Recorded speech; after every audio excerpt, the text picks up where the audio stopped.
story that should be getting a lot more attention around the world, but isn't. It's something called the Pentagon Papers. And the Pentagon Papers, back in 2015, somebody anonymous leaked 11 million plus documents detailing all sorts of financial improprieties around the globe. They've been dubbed the Pentagon Papers. Our next guest has written a book. He was part of the International Consortium of Investigative Journalists, and his new book is called Secrecy World Inside the Panama Papers Investigation of Illicit Money Networks and the Global Elite. A two-time Pulitzer-winning investigative journalist, Jake Bernstein. Welcome to Big 550 KTRS here in St. Louis. Thank you so much. Good morning. Okay, so where are we with this? We had the initial sort of surge with some fairly important names coming out linked to this, but since then it's been kind of quiet. Where are we now with all this? Sure. Well, it's been quiet apparently, but in fact, government investigators and tax authorities worldwide have been working hard on this. And they've collected more than $500 million in taxes that were evaded all around the world that were revealed as a result of this leak. But what my book, Secrecy World, really does is show how this secret world of offshore finance relates to all of us here in the United States and throughout the world, and why it's important and how it's evolved over time. We often joke, I do anyway, about my offshore accounts and let me check my Cayman Islands accounts and all that. But in actuality, this Pentagon Papers showed exactly that that's how they do it, right? Yeah, I mean, what it shows is sort of how different people. I mean, the Panama Papers ultimately was connected to shell companies in 21 different tax havens. There were more than 140 politicians from more than 50 countries that were implicated, and lots of criminal activity, as well as sort of lots of legal activity. You know, people who actually use this system legally to avoid taxes or for other reasons. But why this is important is, I mean, the Treasury Department estimates that $300 billion is laundered through the United States every year, and a lot of that is done through anonymous shell companies. Let's start with Wilbur Ross, the Secretary of Commerce right now, currently for the United States of America. What's his connection to all this? So after the Panama Papers leak, there was another leak investigation by the same group, the International Consortium of Investigative Journalists, and this was called the Paradise Papers. And the Paradise Papers centered around a law firm based in Bermuda called Appleby. And Appleby sort of was more higher end than the Panamanian firm from the first leak. They had a lot of Americans. There were more than 31,000 Americans that were clients of Appleby. And they included a lot of Democratic donors and Republican donors and sort of bold-faced names and a lot of corporations. And they also included Wilbur Ross, the Secretary of Commerce in the Trump administration. How come Wilbur Ross is the only name out there if there were so many other prominent names? No, some of the other names have come out, the Mercers and the people behind different sort of foundations. But he was the Rex Tillerson, you know, through Exxon was mentioned in there, but the Secretary of State. But what was interesting about Ross was that he had supposedly declared his financial assets, you know, as part of the process of being confirmed as Commerce Secretary. But it seems like he did not do a very good job of revealing everything, because people didn't really know that he had this offshore company that was in fact doing business with Vladimir Putin's son-in-law. Jake Bernstein is our guest, Pulitzer Prize-winning investigative journalist. His new book is called Secrecy World Inside the Panama Papers. Jake, it's a very difficult topic to wrap your arms around, because some of the things people do to avoid taxes is very legal. You can set up a foreign entity and whatever else, but where does it cross into breaking the law and or criminality? Yes, that's a really, really good question. So, I mean, the difference between tax evasion and tax avoidance, they say, is the thickness of a prison wall. I mean, a lot of tax avoidance might be tax evasion if the authorities actually looked into it. But because they don't, it sort of slides under the the wall, if you will. It becomes illegal when you're clearly breaking the law. But there are a lot of smart accountants and lawyers and others who push the gray areas and make tax avoidance when it's possibly tax evasion. But I think the thing that listeners need to think about is, our government says they don't have enough money for infrastructure, for healthcare, for education, for police. And a lot of that money is disappearing into these tax havens and secret bank accounts. Let's start with the IRS. Why can't the IRS go after these abuses like they go after sort of the poor guy working on the street who doesn't pay his 1099 for that second job he took at midnight? Man, that's a great question.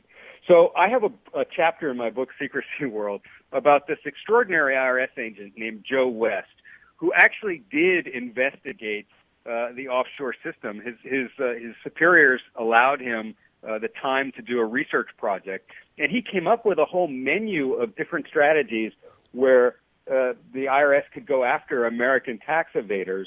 The IRS ended up only really going through using one of his strategies, which actually worked quite well. But West ends up retiring early because he hit the bureaucracy, and he was so frustrated by the resistance he encountered that he just couldn't take it anymore. The reality is that the IRS has been savagely cut back by recent Congresses. They've been deliberately hobbled, and so it's very difficult for them to be able to go after this kind of tax evasion. And then, of course, there's the bureaucratic inertia and the timidness and, all the problems that exist.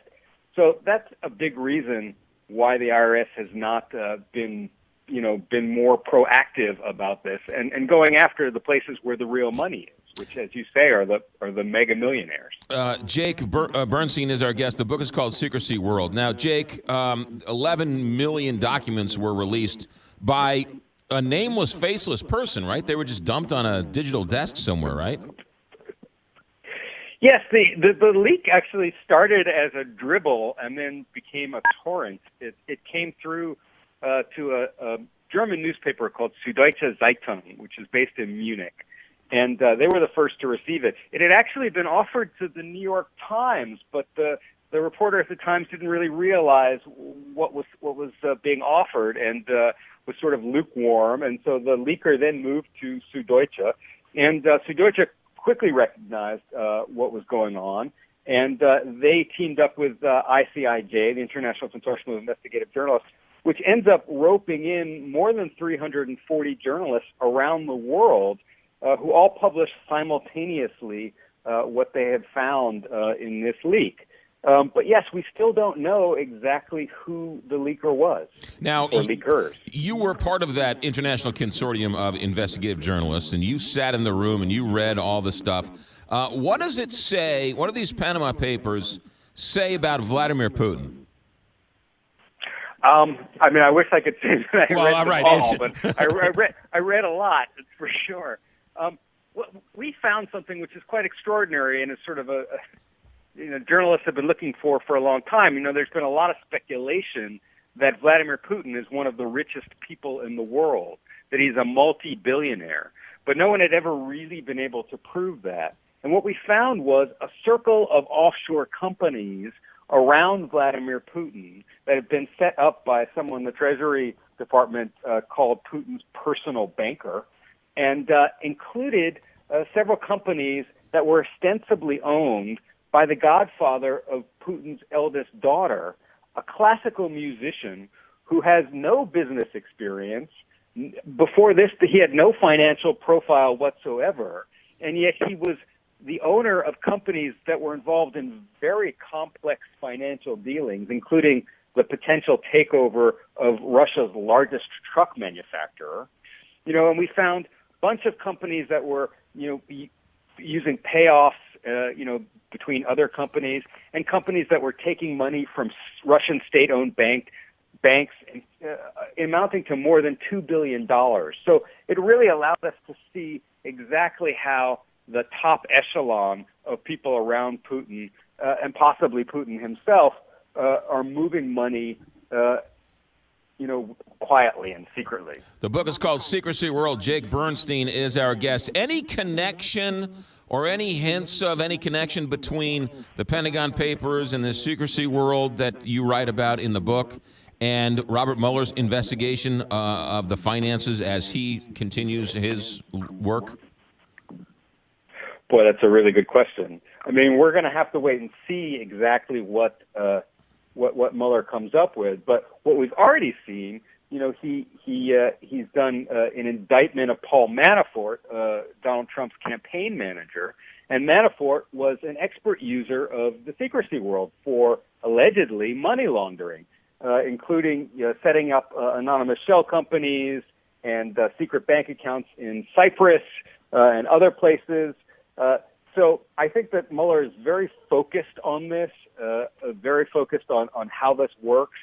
And I suspect that, yes, we will see more stuff coming out of this. I mean, I found, and I write about this in my book, Secrecy World, not the mention of 9 foreign business partners of Donald Trump.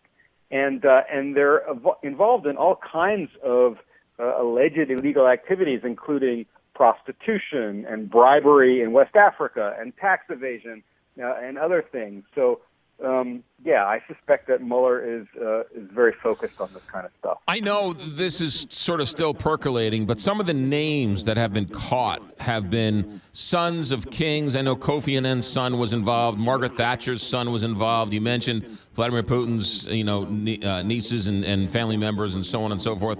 But I'm shocked that there weren't more Americans that were exposed in this sort of offshore illegal tax scams. I mean, the thing is that, I mean, in Appleby, there were 31,000 Americans. I think that, Americans weren't going to Panama as much because it's a different language, right, and it had sort of a bad reputation. What we did find in the Panama Papers were a lot of American criminals, Ponzi schemers and scamsters and money launderers, including, for example, one of the people behind the largest mortgage fraud in Alaska, and stuff like that. But yes, Americans are definitely using this system. And I think what we tend to forget is that America itself is one of the largest tax havens in the world. This is not something that is just happening in tropical islands with ocean breezes and palm trees. I mean, Delaware and Wyoming and Nevada are pumping out hundreds of thousands of anonymous shell companies. And in fact, the Treasury Department has accused Delaware of being used by Russian mafia and transnational gangs for massive money laundering. The book is called Secrecy World. Jake Bernstein is our guest. Jake, where does this go from here? What's the next shoe to drop in all of this? Or is there one? Oh, that's a really good that's a really good question. No, I think we'll see more of this. I mean, what this really underscores is that you can't really keep this stuff secret forever. Certainly we'll see things from the Mueller investigation, I expect. There will be more leaks. There's still more to be found from the leaks that are already out there, and I expect we'll be seeing more stories about that. And then, of course, go ahead. So, I mean, what my book Secrecy World shows is that the system is almost like a living organism, right? It evolves and moves around to continue its existence. So, where some jurisdictions that were popular in the past, like the British Virgin Islands or Jersey, might sort of become a little bit more rigorous in their vetting of people who use them, we'll see things move to Dubai or Singapore or places that are even more opaque. What's interesting about all this, Jake Bernstein, the book Secrecy World, is it sounds made up, right? It sounds like a late night, middle of the night conversation with Art Bell where somebody's just making it up, but all of this is true. Oh, it is absolutely true. And in fact, I didn't even make up the title. I mean, Secrecy World is something that I found in this extraordinary document inside the Panama Papers. It was a glossary of offshore terms. And what was so great about the document it was put together by some junior level staffer, but a lawyer had then gone through it, and you could see and track changes and had deleted the stuff that was a little bit too honest. So, like, there was an example for aggressive tax avoidance, and they had deleted the phrase of questionable legality. And so, further down in the document was this phrase secrecy.